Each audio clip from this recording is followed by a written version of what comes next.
सॼे मुल्क जी आस सां गॾु ज़िले में भी इलेक्शन जो मरहलो मुकमल थी वियो आहे। इन 210 तां पीपी उम्मीदवार सलाहुद्दीन जुड़ेजो 1,50,195 वोट खणी कामयाब थी वियो, जॾहिं त जीडीए उम्मीदवार सायरा बानो 1,08,194 वोट खणी ॿिए नंबर ते रही।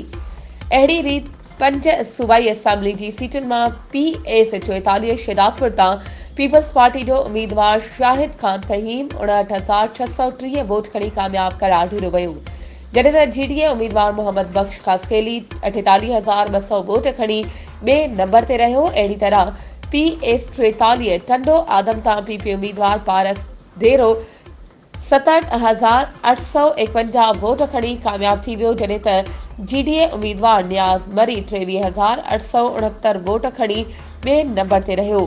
पोलिंग वारे ॾींहुं मुख़्तलिफ़ पोलिंग स्टेशनुनि ते मुख़्तलिफ़ सियासी पार्टियुनि जे कारकुननि वॾे अंग में मौजूदु हुआ ऐं नारेबाज़ी कंदा रहिया ऐं फायरिंग जो सिलसिलो जारी रहियो। नतीजा ॿुधण खां पोइ पीपी जा कारकुन जुलूस जी सूरत में पीपल्स पार्टी जे ऑफिस पहुता, जिते हिक ॿिए खे मुबारकूं ॾेई मिठाइयूं विरायूं वयूं।